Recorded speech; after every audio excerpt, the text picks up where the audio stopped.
코로나 팬데믹 전염병이 3년을 끌어왔고 우크라이나 러시아 전쟁이 계속되고 또 지금은 갑자기 이스라엘 팔레스틴 전쟁이 터져서 세계가 참 어려운 처지입니다. 그런데 미국의 지정학자 있습니다. 이름이 이제 브루스 존스라는 학자와 토마스 라이트라는 지정학자. 지정학이라는 것은 지리학과 정치학을 합친 학문을 지정학이라 합니다. 저명한 지정학자 두 분이 코로나 팬데믹 이후,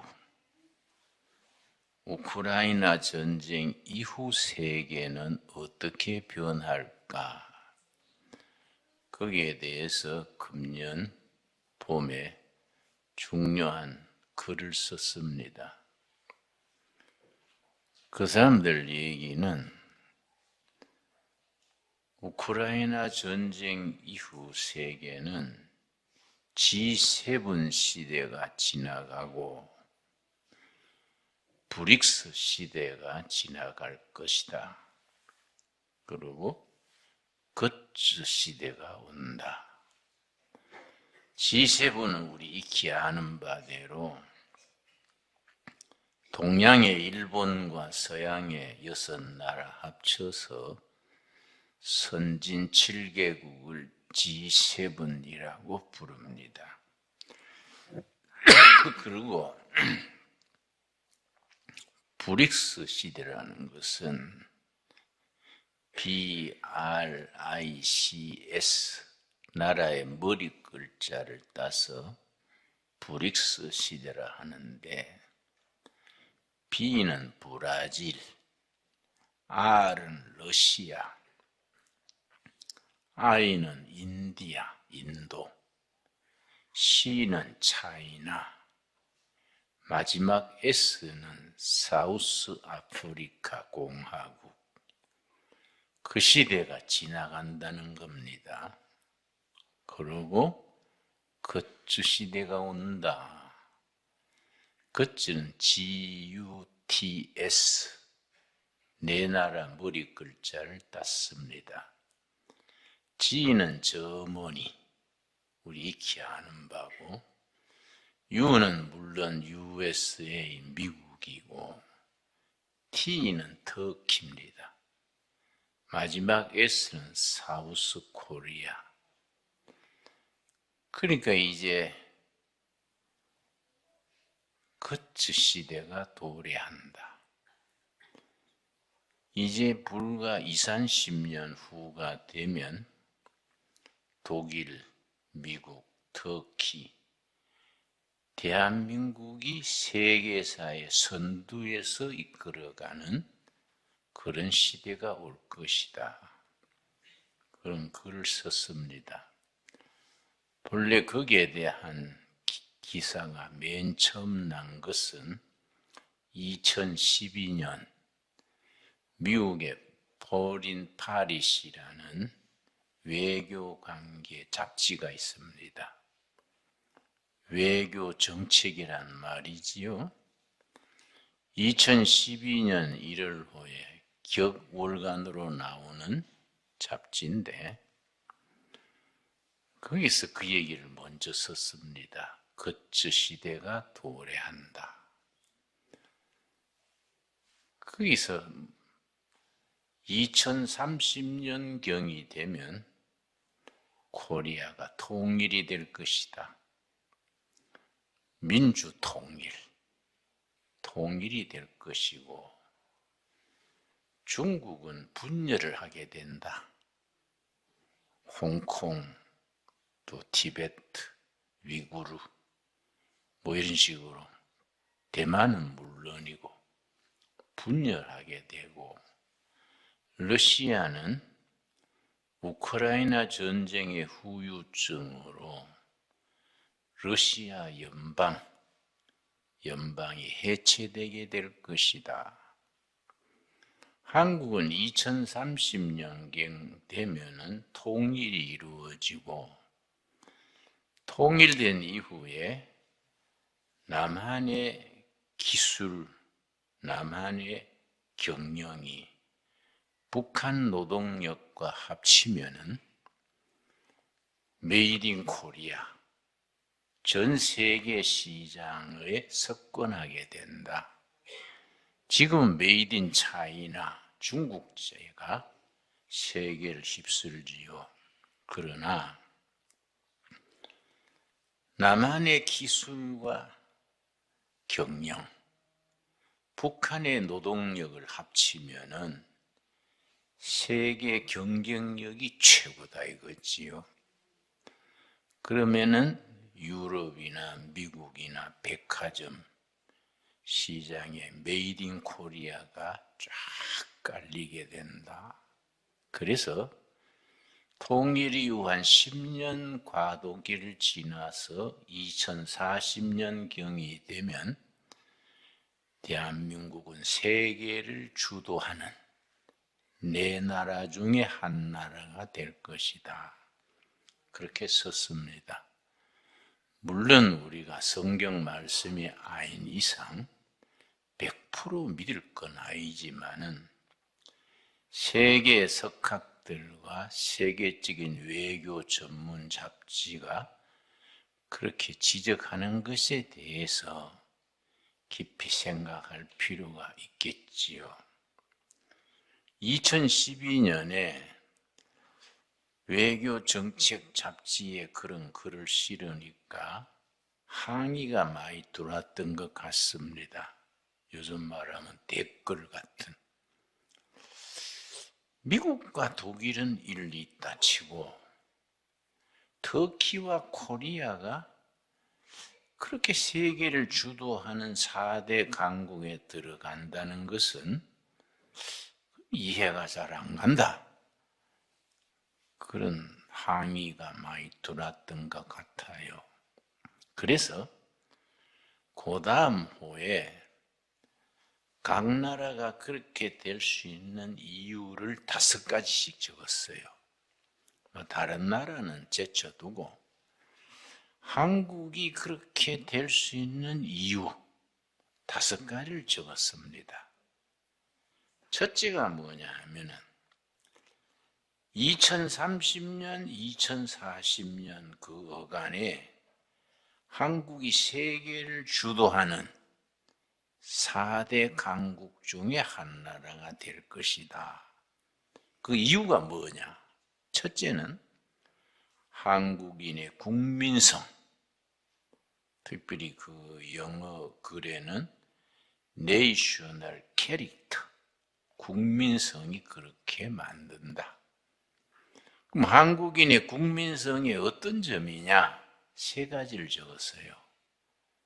한국인의 열정, 패션이에요, 패션. 한국 사람들은 열정이 두드러져서 뭘 맡으면 죽기 아니면 까무러치기다. 이 한국식이지요. 예. 둘째는 한국인의 근면, 부지런한 것. 3번째는 한국인의 총명. 이거 3가지를 꼽았습니다. 이게 그렇게 만든다는 거지요. 그건 일리가 있는 얘기지요. 한국인의 열정이라는 건 뭐 세계가 알아주지요. 둘째가 뭘 꼽았냐 하면은 한국인의 교육열. 그 뭐 부모는 굶어도 자식을 공부시키지 않습니까? 뭐 때로는 치맛바람으로 지나치기도 하지만은 교육열로 이만큼 나라가 된 거지요. 1945년 해방된 뒤에 3년 뒤에 1948년 8월 15일에 대한민국이 건국이 되고 초대 건국 대통령이 이승만 대통령이랬습니다.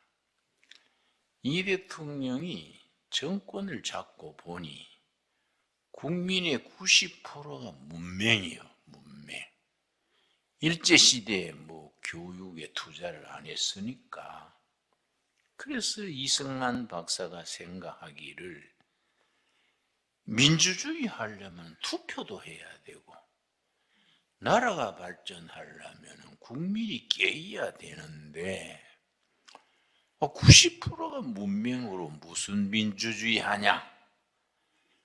그래서 의무교육을 실시하기로 하고, 그때는 교과서 찍을 종이가 없었어요. 그래 건국 대통령 이승만 대통령이 미국을 입으로 가가지고, 워낙 미국에서 하버드, 프린스턴 나온 학자니까 미국의 부자들 찾아다니면서 설득했습니다. 내가 한국의 대통령이 되고 보니 의무교육에 교과서 찍을 종이가 없다. 종이 좀 원조해 주라. 그래 미국의 부자들 찾아다니면서 모금을 해가지고 의무교육 우리 초등 교과서 찍었어요. 참 위대한 지도력이지요. 그때 이승만 대통령이 MIT 대학을 방문했습니다. 방문해서 보니까 이 대통령이 손뼉을 치면서 바로 이거다. 나라가 미래가 있으려면 기술 과학이 발전해야 한다. MIT 대학을 방문하고 아주 도전을 받아가지고 귀국하면서 연구소를 세웠습니다. 원자력 연구소, 과학기술 연구소. 참 위대한 일이지요. 그리고 민주주의 하려고 보니까 소작인이 70%가 넘어. 특별히 호남 평야는 소작이 많잖아요. 천석군, 만석군 가는 말 들으셨지요? 한 사람이 만석군 하면은 그 밑에 소작인들이 절비한 겁니다. 소작인이 70%, 80% 돼가지고는 민주주의 안 된다. 민주주의는 경제가 뒷받침돼야 되는데 이거 안 되겠다. 그래서 그때 농림부 장관이 조봉암이요. 공산주의자랬다가 전향한 컨버트된 조봉암 장관으로 농림부 장관으로 시키고 이승만 대통령이 불렀어요. 임자, 농지개혁을 실시하소.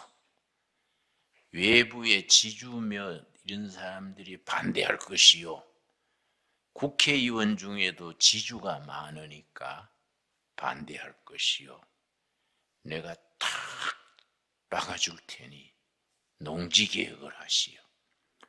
소작인이 80% 이래가지고 민주주의 못합니다.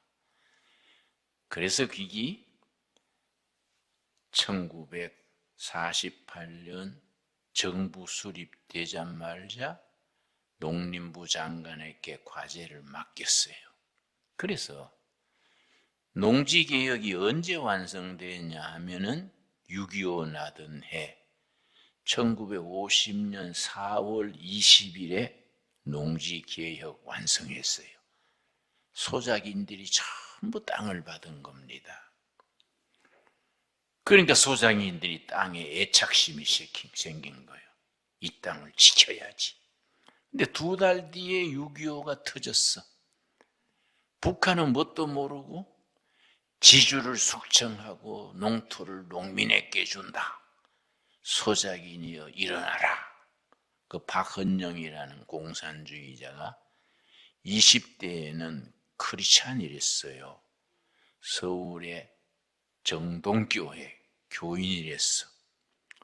근데 이제 공산주의를 받아들여가지고 철저한 공산주의자가 된 거지요. 박헌영이 전국의 농민 소작인이 봉기하면은 서울만 점령하면 대한민국은 공산화됩니다. 그랬는데 서울 점령해가지고 전국 소작인들이여 일어나시오, 봉기하시오 하니까 무슨 소리야? 2달 전에 땅 다 받았는데? 그래가지고 그 사람들이 자기 땅을 지키려고 군대에 가서 싸웠다는 거예요.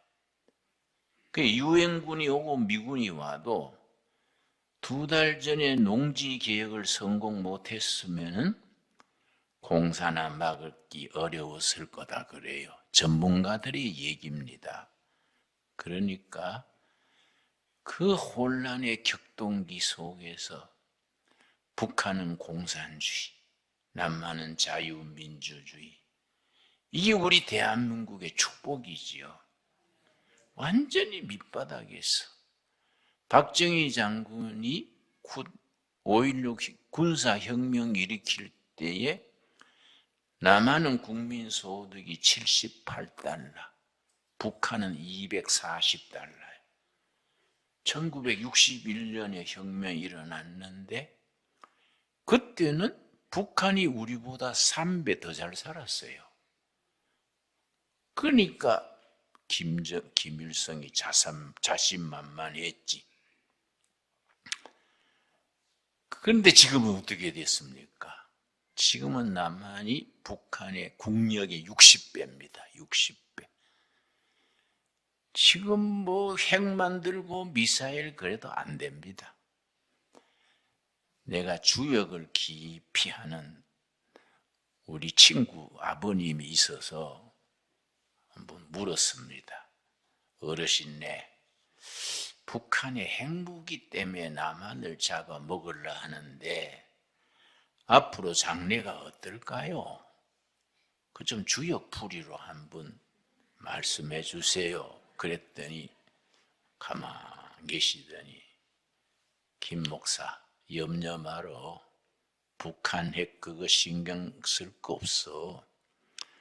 어린아이가 성냥 가지고 불장난 하다가 자기 불에 타 죽는 상이래.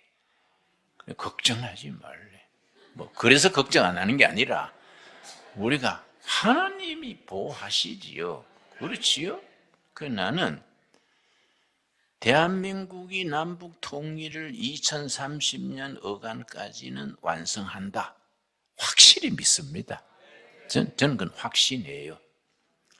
그러고 여러분, 내가 북한을 여러 번 가봤지요. 어떻게 사나 싶어서 가봤는데 내가 이제 평양을 가면은 모란봉 그 중턱에 고려 호텔이 있어요. 고려 호텔. 거기에 묵는데 고려 호텔에서 옆으로 조금 모란봉 끼고 옆으로 돌면 김일성 동상이 있어. 김일성 동상으로 내가 갈 때마다 이제 정치보위부 책임자가 날 경호하지요. 뭐 감시라 할까 경호라 할까 그 사람한테 부탁하는 거예요. 그 김일성 장군님 동상 좀 안내해 주시라요. 그 뭣도 모르고 좋아하지. 김일성 장군님 존경하십니까? 뭐 이러고 하고 안내해 준다고요. 그래 가서 몇 바퀴 돌지요. 모란봉 중턱에 평양 시가제를 내려다보는 높은 자리에 말을 타고 김일성 장군이 탁 평양 시가제를 내다보는 겁니다. 근데 이게 왜 문제냐? 그 자리가 1907년 평양 대부흥 운동을 일으켰던 장대현 교회가 있던 자리예요. 장대현 교회 평양 대부흥 운동 때문에 조선교회 교인이 20만 명이 늘어났어. 위대한 평양 대부흥 운동 일으켰던 그 장대현 교회를 헐어버리고 그 자리에 김일성 동상이 있네? 그 내가 이야 이게 말이 안 된다 이거. 갈 때마다 몇 바퀴 돌아요. 밧줄을 어디서 걸어서 땡기면 잘 넘어질까? 실제입니다, 실제. 그래서 내가 딱 정해놨어요. 여기서 땡기면 넘어지겠구나. 그 넘어뜨리고 장대형 교회를 재건해야 안 되겠습니까? 이게 우리의 비전이에요, 비전. 그러고 금강산에 가서 예배 드리고 백두산에 가서 여름 수양회 하고 또 북한의 개마고원을 잘 개발하면은 저 스위스 융프라우는 뺨칩니다. 아주 멋있습니다. 내가 이제 두레마을이라는 농장을 하고 있는데 통일 딱 되면 나는 개마고원에 가서 간판 걸라 그래요. 개마고원 두레마을. 나는 그 춤발라놨어요.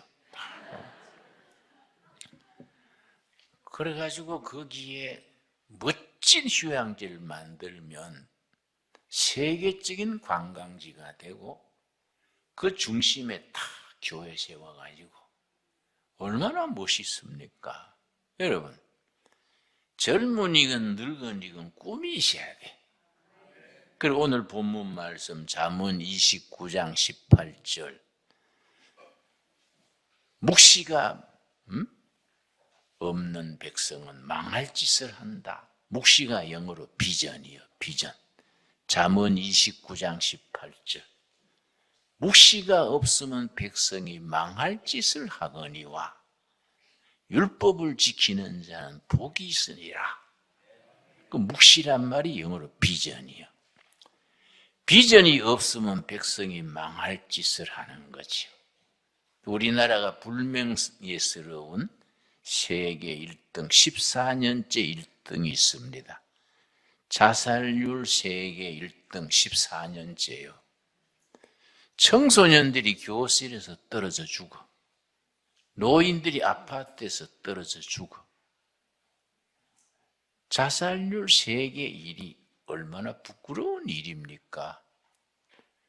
경제는 살만하고 나라는 좋아졌다는데 국민은 불행해.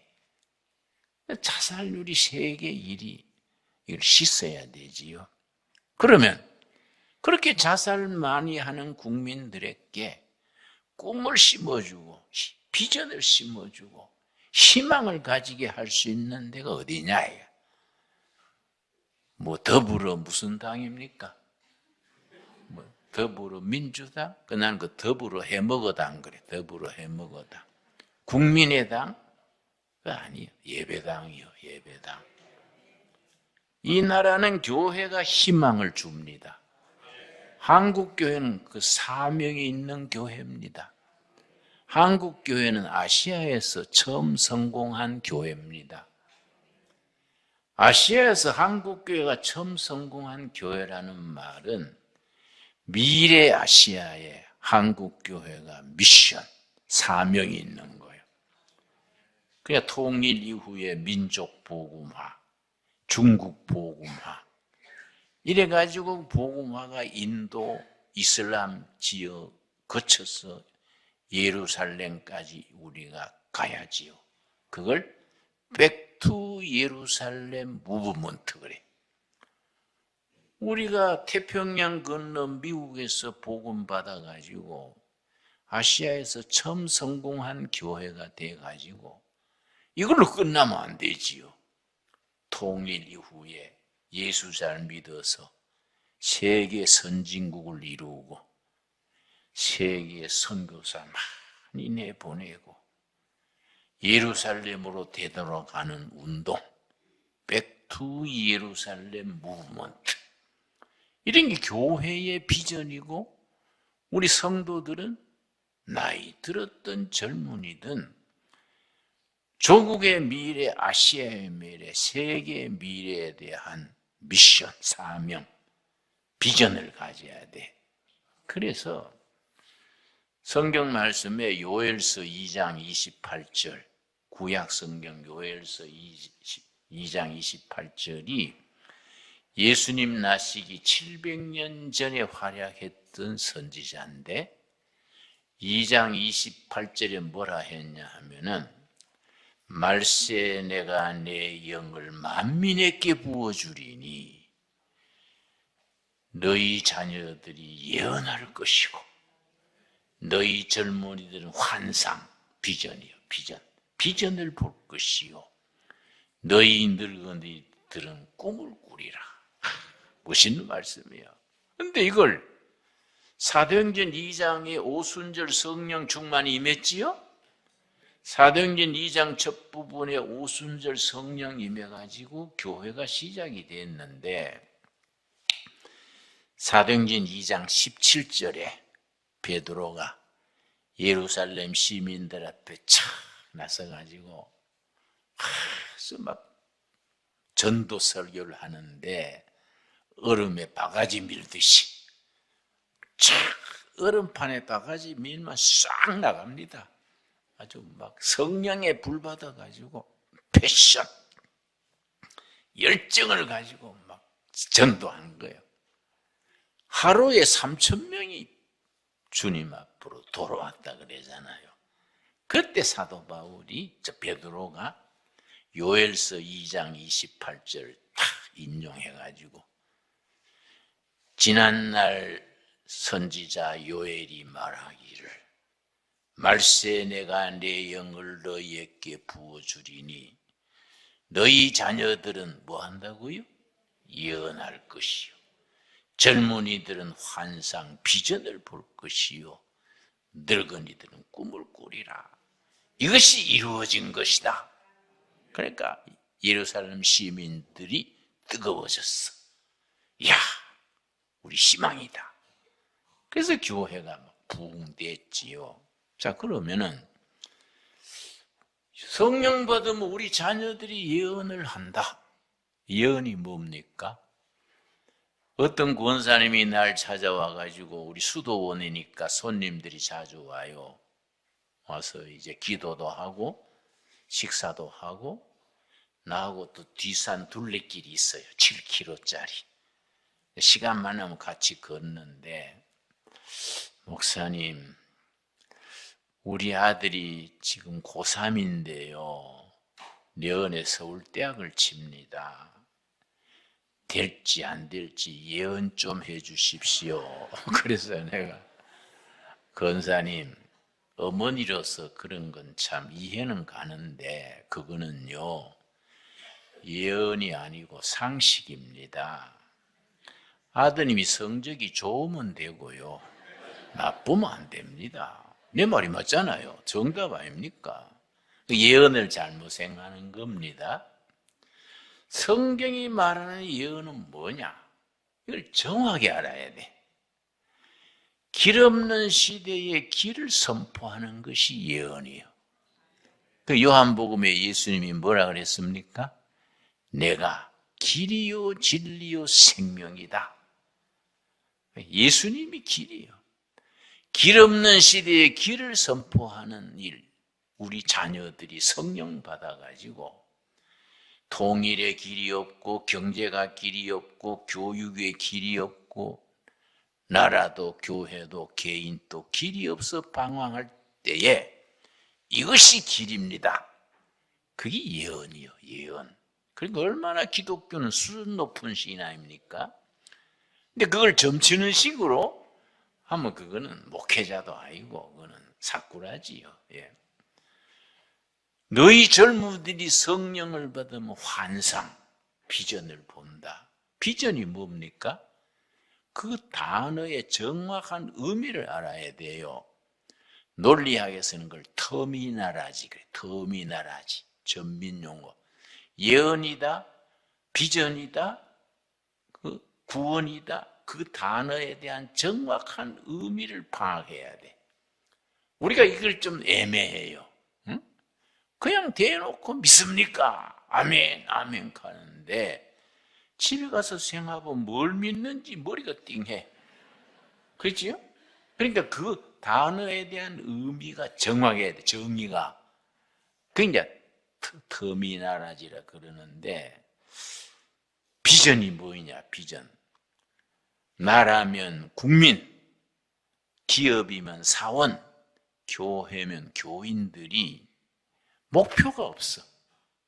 목표가 없어 헤맬 때에 분명한 목표를 제시하는 것이 비전이요. 이런 프랑스의 사르뜨르라는 학자 얘기, 이름 들었지요? 사르뜨르. 사르뜨르라는 프랑스의 철학자가 한 말이, 현대는 어떤 시대냐? 목표는 있다. 그러나 거기에 갈 길이 없다. 이거 사르뜨르의 얘기지요. 목표는 있는데 길이 없으면 안 되고, 길은 있는데 목표가 없으면 안 되지요. 이걸 누가 해결하느냐? 성령 받은 젊은이들이, 성령 받은 우리 자녀들이 예언하고 비전, 목표를 제시하고 이 나라와 백성들에게 희망을 주는 거지요. 그래서 예수 믿는 거는요, 멋이 있습니다. 벌써 사람 수준이 달라져요. 성경 말씀 읽고 기도하고 응답받으면은 사고의 전환이 일어나. 그걸 패러다임 시프트 그래. 그렇죠? 발상의 전환. 생각하는 게 달라지는 거예요. 여러분, 예수 믿고 기도해가지고 맨날 주시옵소서 주시옵 하는 건 좀 초신자 시대지. 여러분 한번 반성해 봅시다. 기도할 때마다 주시옵소서. 그러면은 그 경상도 사투리로 좋은 말이 있어요. 그 걸베이 삼신 걸렸나? 맨날 주시옵소서. 응? 걸베이 삼신이란 말 아세요? 맨날 줘도 감사한 줄은 모르고 또 주시옵소서 그러면은 그게 걸베이 삼신이라 그래. 받은 거 감사해가지고 제가 복음을 위해서 뭘 할까요? 예언자가 될까요? 비전을 보는 자가 될까요? 꿈을 이루는 자가 될까요? 수준이 높아져야 돼요. 아멘 하시지요? 그래서 이 성경 말씀은 위대한 거예요. 너무나 위대한 거지요. 예수 믿으면 사람이 똑똑해져요. 똑똑해. 그래서 내가 우리 어머니는 옛날 초등학교 나오셨는데 참 지혜스러웠어요. 맨날 기도로 사셨으니까 내가 뭐 목회하다가 뭐 어려운 일이 있어가지고 어머니 이런 건 어떻게 하면 좋을까요? 내가 맨날 며칠 고민했는데 어머니는 단숨에 야야 이래 하면 어떡하냐? 정답이에요. 그냥 놀래가지고 어머니 나는 대학을 몇 개 해도 잘 모르는데 어머니는 옛날 초등학교 나오는데 어찌 그래 선뜻 명답이 나오세요? 그랬더니 야 목사야 기도 좀 해라. 응? 기도를 안 하니 지혜가 없지 않냐? 내가 네 볼 때는 불안하다. 왜요? 그러니까 목사가 무릎 꿇고 기도 안 하고 장사꾼처럼 가방 들고 뛰댕기기만 하니 지혜가 없지 않냐? 그래서 내가 어머니는 아들이 맨날 시원찮아 보여도 밖에 나가면요 사람들이 김진홍 목사 그러면 존경한대요. 그때 어머니가 실댐 소리 하지 마라. 사람들이 너를 존경한다는 건 네가 우째하는지 모리 존경하지 알아봐라. 누가 존경하겠노? 이 애미가 옆에서 보니 존경할 거 하나 없다. 참 옳은 말씀이거든요. 우리는 기도해야 돼. 말씀으로 심령이 변화가 돼야 돼요. 성령님의 인도하심을 받아야 돼요. 그래야 세상을 이기고 세상을 이끌어갈 수 있는 성도들이 되는 거 아닙니까? 자, 아까 한국의 가능성 몇 가지라고요? 5가지. 첫째 뭐라 그랬습니까? 국민성. 두 번째 교육열. 세 번째가 하이테크 나라지. 기술이요, 기술. 나도 지난달에도 외국 갔다 왔는데 요즘 해외 나가면요, 코리아 그러면요, 기술 국가. 옛날엔 상상도 못했지요. 반도체, 조선, 제철, 원자력 기술, 가전, 우리나라 기술은 세계가 알아줍니다. 특별히 방위산업 기술. 코리아 그러면 하이테크 나라지요. 기술 국가요. 나라가 얼마나 달라졌습니까? 우리나라가 그 점에서 좋은 점이 기술 과학에 연구 투자하는 비용을 R&D 그래. R&D. 리서치 앤드 디벨롭먼트 R&D라 그래요. 과학 기술에 연구하는 인구 비례당 전 세계 1위입니다. 우리가 기술 과학 투자비가 인구 비례당 세계 1위요. 우리가 2등은 이스라엘, 3등은 독일, 일본은 한 5등인가 그래요. 그러니까 우리가 그만큼 우리가 막 배고프면서 보릿고개 넘기면서 나라를 이만큼 발전시킨 거예요. 네 번째가 뭐냐면은 해외에서 활약하는 750만 해외 동포들의 네트워크.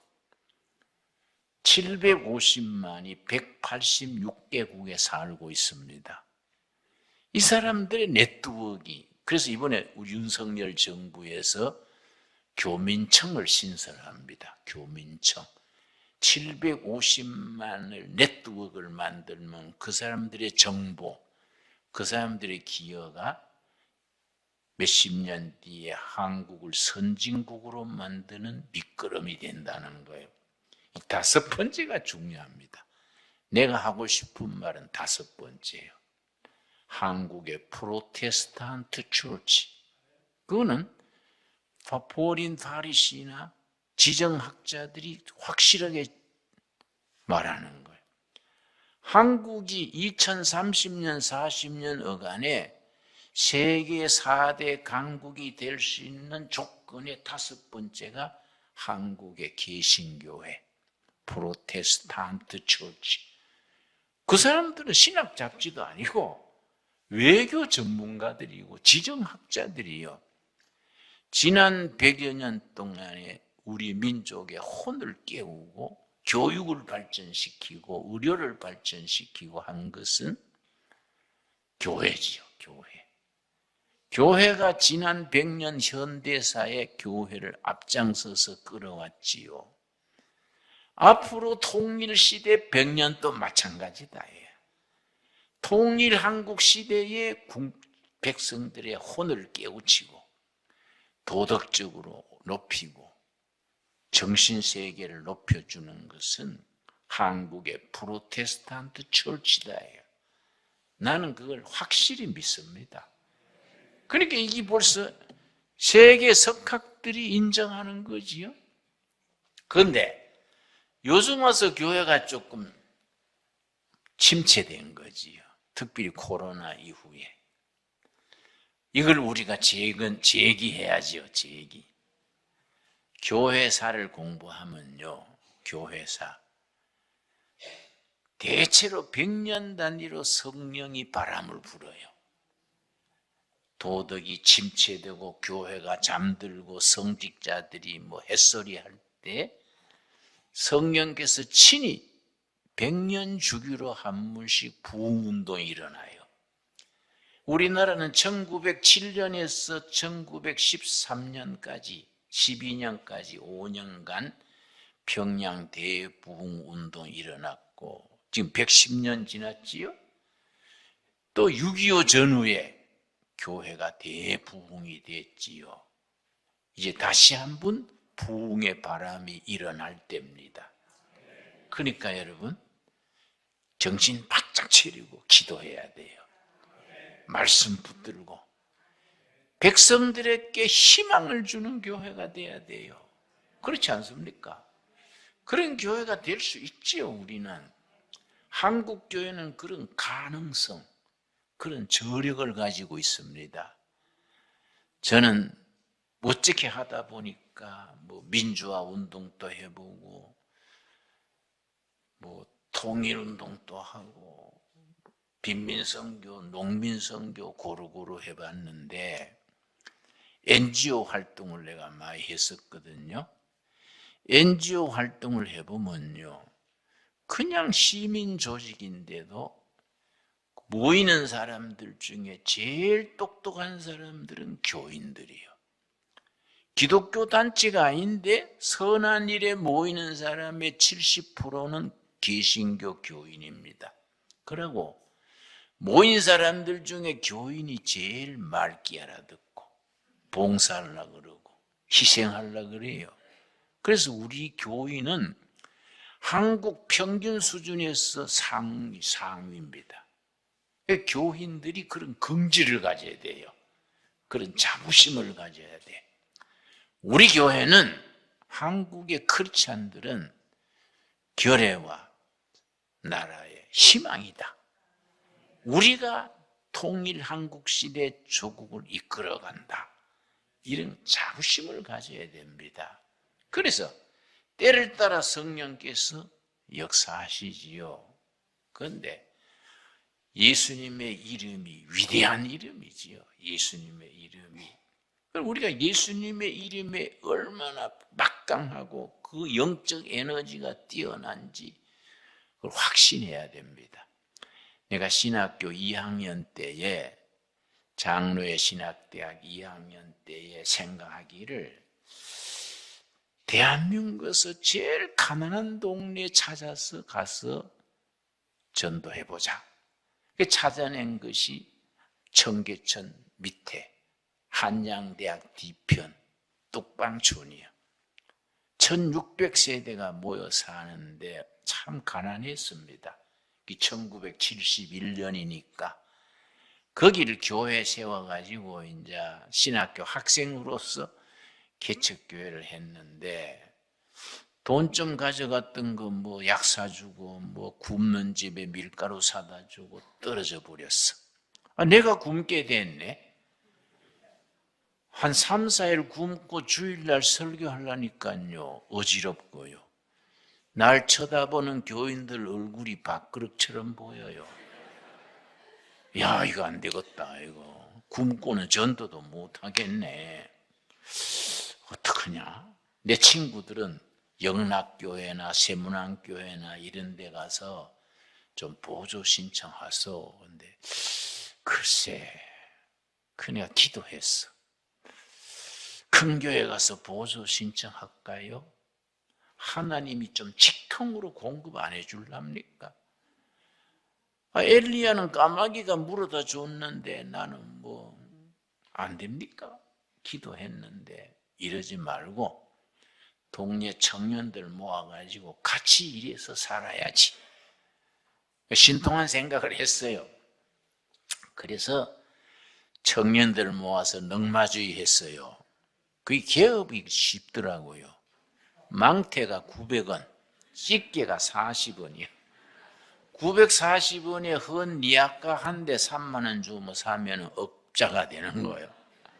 그리고 우리 구역이 뚝섬, 그러고 저 광장동, 그까지 우리 구역이요. 넉마주의는 구역을 나와바리 그래요. 나와바리. 그걸 하다 보니 내가 이제 대장이 된 거지, 왕초가 된 거지요. 그래서 열심히 넉마주의 했는데 그 넉마주의가요, 보기는 우스워 보여도 넉마주의 근성이 있어요. 근성. 그걸 일본말로 곤조라 그래. 곤조. 넉마주의 곤조가 몸에 배이면요 개척자로 자신감이 있어요. 넘어져도 쓰레기통 옆에만 넘어져라. 응? 넘어진 김에 쉬어간다고 다시 일어나서 쓰레기통 뒤지면요 2가지 없고 다 나와요. 현찰 없고 여자 없고. 쓰레기통이 안 나오는 게 없어. 쓰레기통 하루 종일 뒤지면요 밀가루 2포는 사요. 그 분리해서 팔면은 한 포는 교회에서 쓰고 나도 먹고 한 포는 매일 굶는 집에 갖다 주고. 얼마나 보람 있습니까? 그러니까 넉마주의 그 근성이요 도움이 돼요. 지금 또 넘어져 봤자 쓰레기통이 넘어지면 된다. 그래서 내가 해외에 나가도 다 쓰레기통 보지요. 전 세계 쓰레기통이 제일 어지러운 나라가 2나라예요.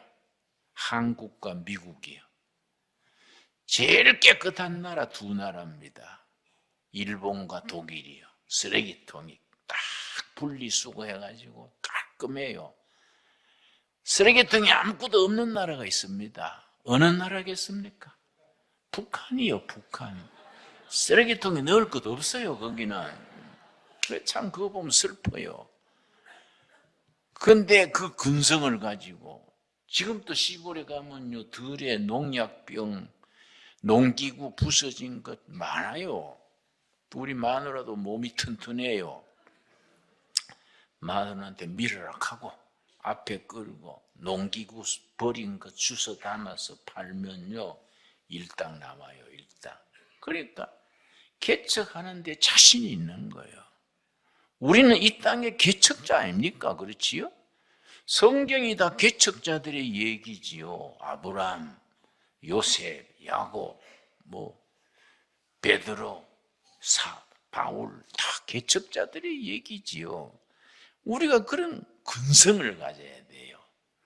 너무 교회 안에 우리끼리만 아멘, 아멘, 할렐루야 한다고 되는 게 아니에요.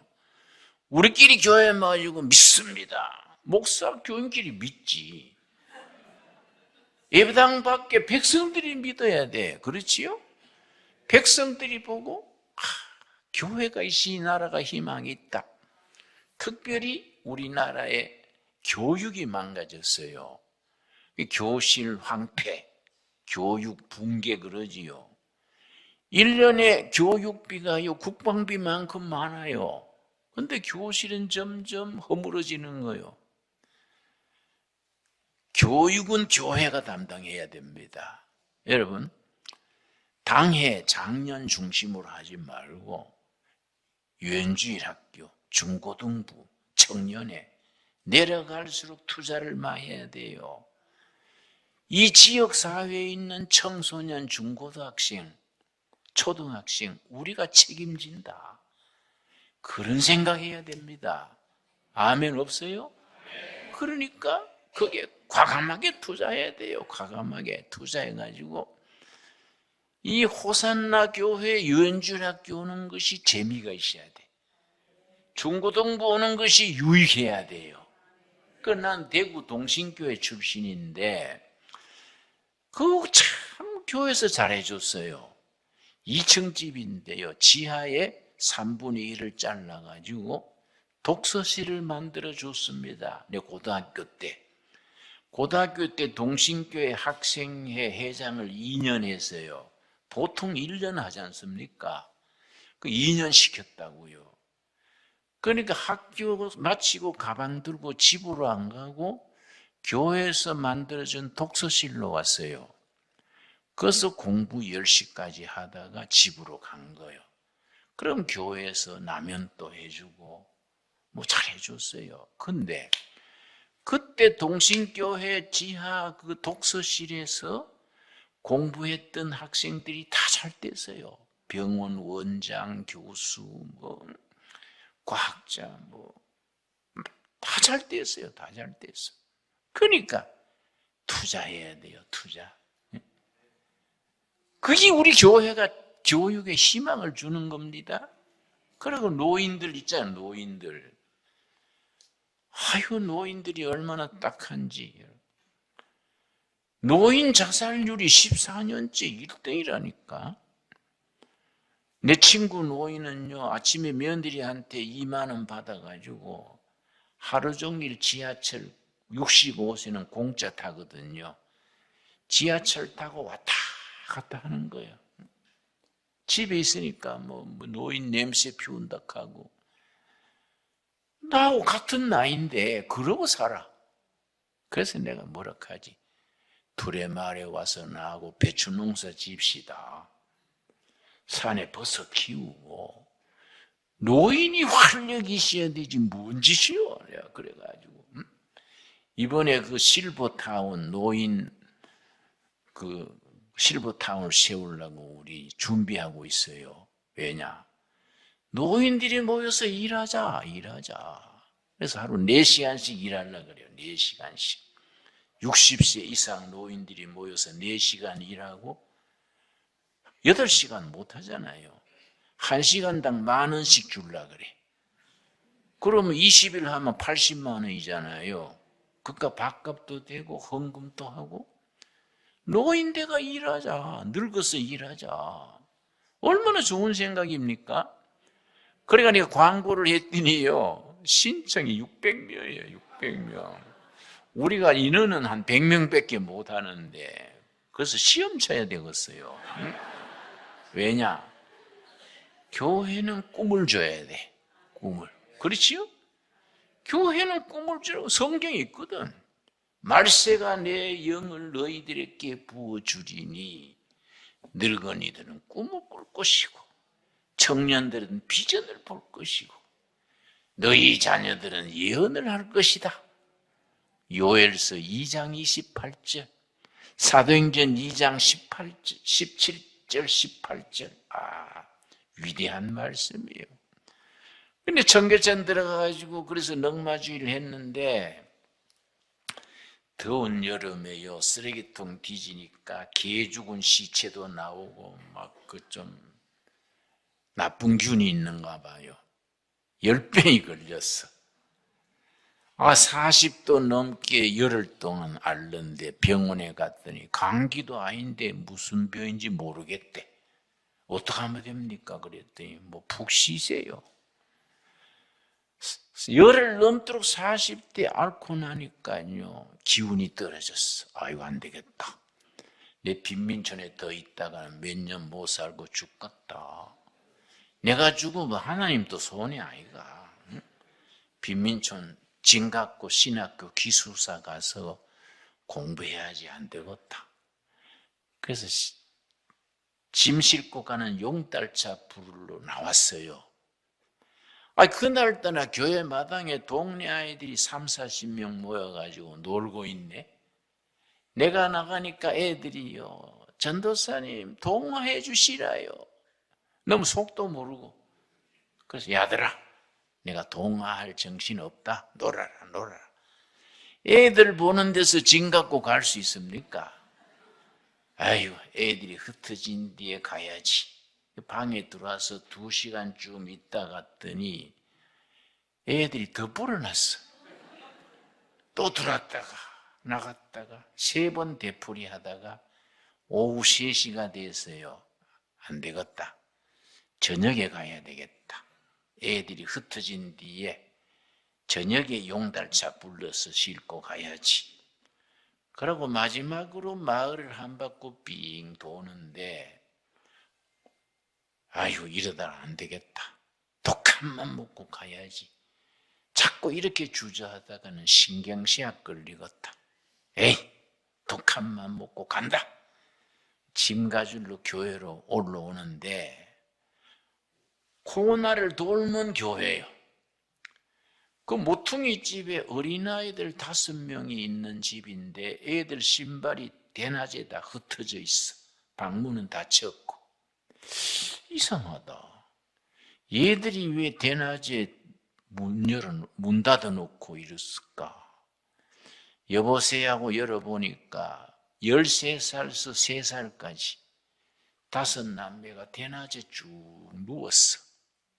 너희 왜 그래? 감기 걸렸냐? 들어가서 애들 이마를 짚어보니까 열은 없는데 애들이 기진맥진했어요. 너희 왜 그래? 감기는 아닌 것 같은데? 그랬더니 13살짜리가 일어나면서 전도사님 배고파해. 그 아버지는 술 먹고 사람 때려가 유시장 가 있고 엄마가 남편 나올 때까지 포장마차에 우동장사, 참새구이 그거 하는 아줌마요. 엄마가 사흘 전에 나가서 안 들어왔대. 애들이 3일 굶은 기요. 굶고 누워있는 겁니다. 그래서 내가 얘들아 그러면 교회 연락했으면 수제비라도 같이 묵지 생으로 굶었냐?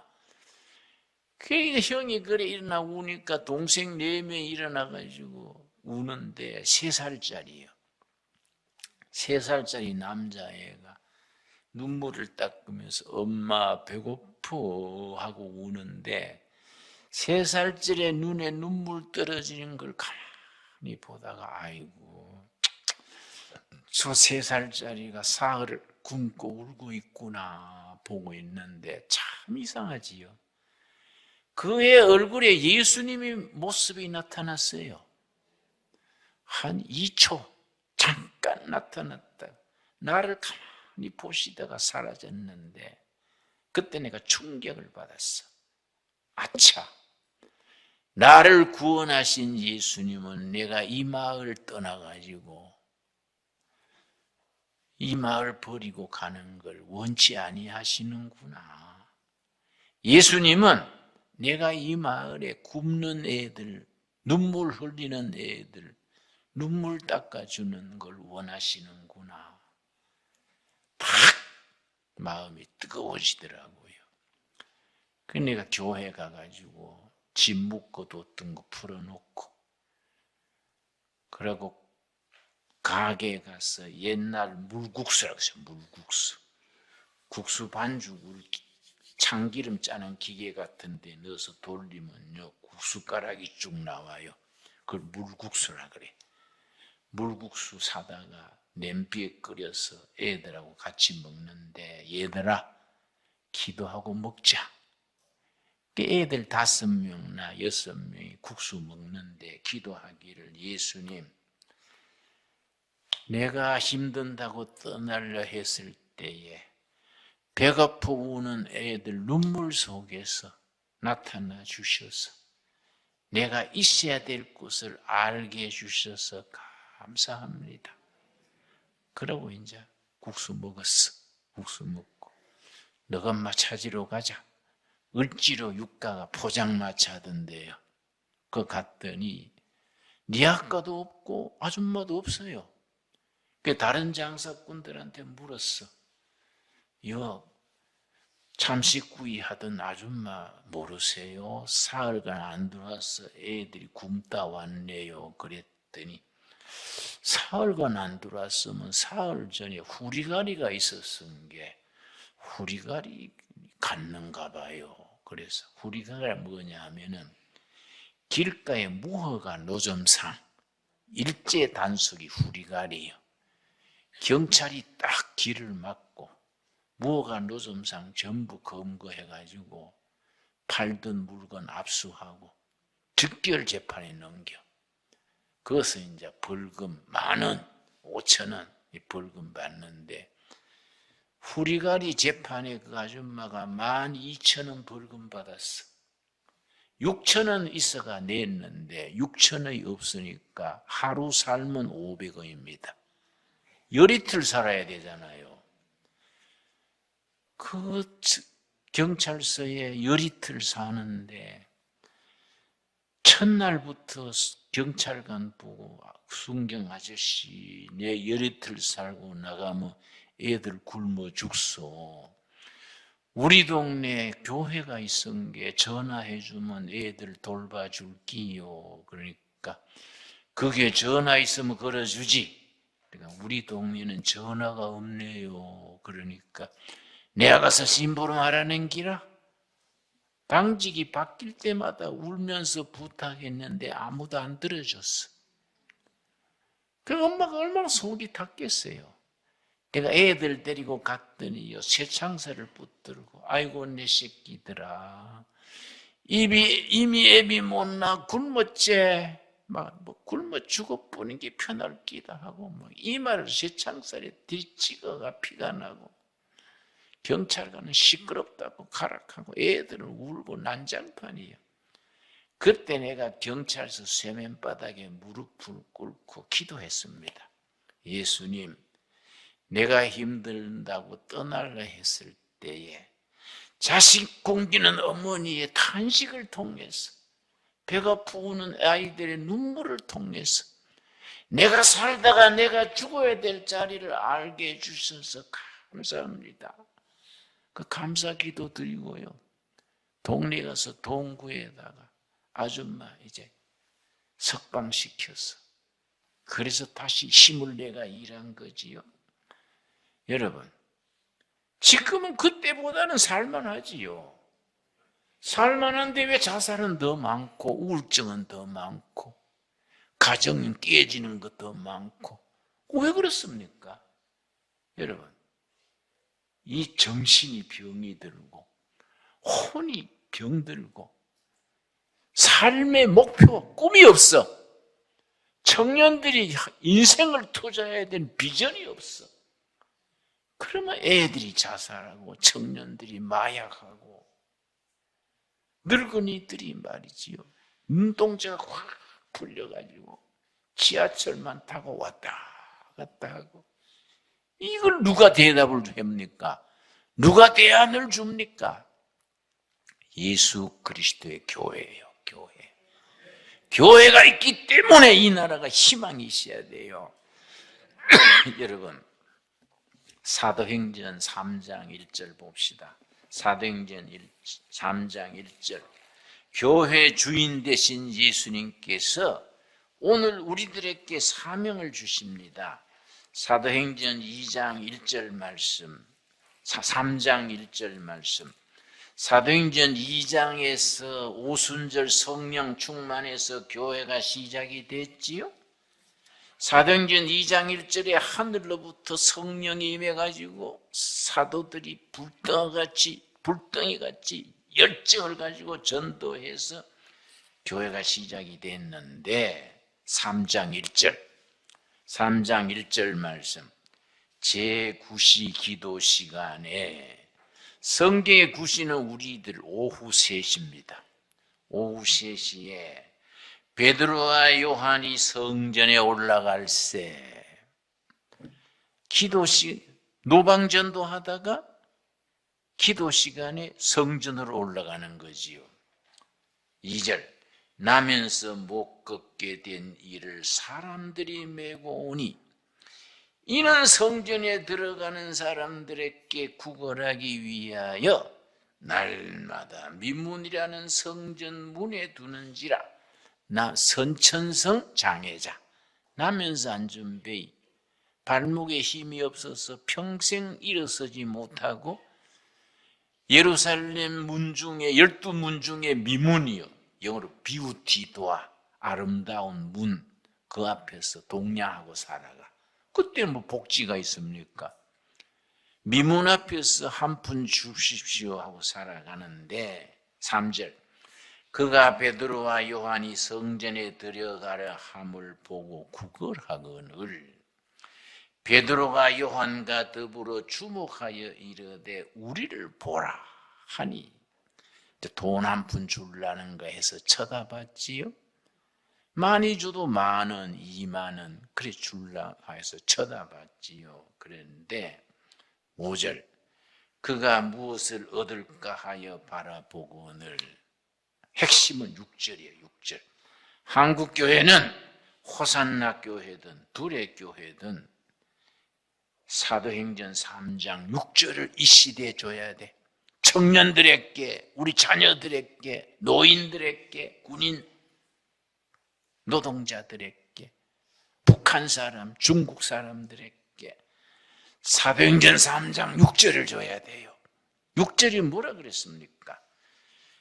베드로가 이르되 은과 금은 없거니와 맞는 말이지요.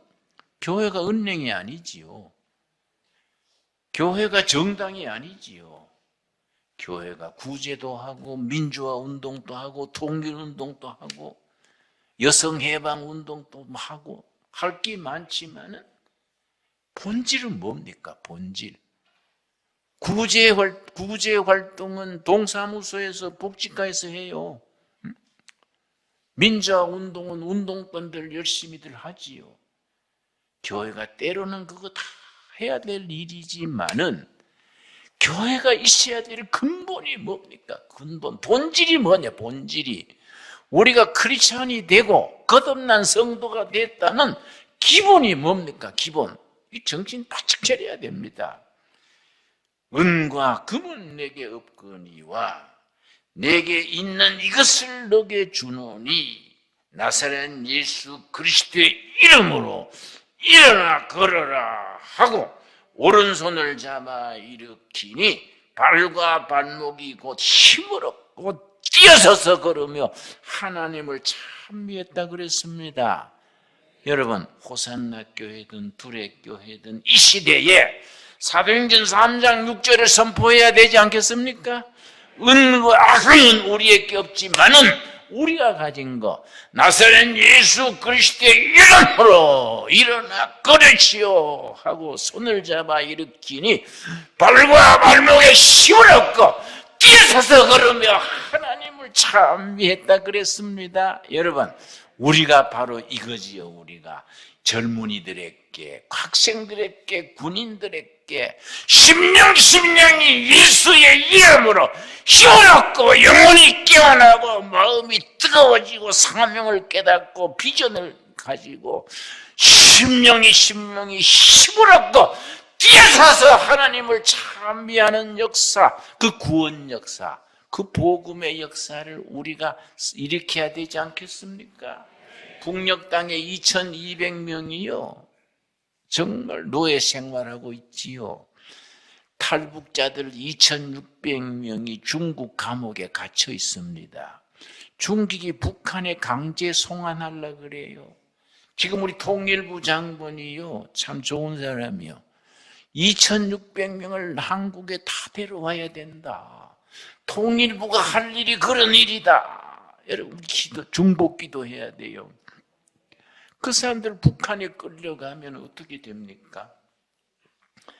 대한민국으로 와가지고 서로 나누어 먹고 힘주고 같이 예수 그리스도의 이름으로 우리가 가진 거 예수님 때로부터 지금까지 앞으로도 예수님 오실 때까지 우리 교회가 가진 게 뭡니까? 나사렛 예수 그리스도의 이름, 그 존귀하신 이름, 생명이신 진리이신 이름으로 일어나 그러시오 하고 젊은이들에게, 노인들에게 심령이 힘을 얻고 뛰어서서 걸으며 하나님을 찬미하는, 영광 돌리는 역사, 그 복음의 역사, 구원 사건이 우리 제단마다 심령마다 일어나게 되기를 바랍니다. 기도하겠습니다.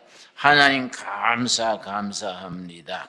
때를 따라 도우시는 아버지 은혜로 우리가 복음의 능력으로 나사렛 예수 그리스도의 이름으로 이 백성들에게 희망을 주게 하옵시고 꿈을 꾸게 하옵시고 청년들에게 비전을 주게 하옵시고 우리 자녀들에게 길없는 시대의 길을 선포하는 예언의 역사가 있게 하여 주시옵소서.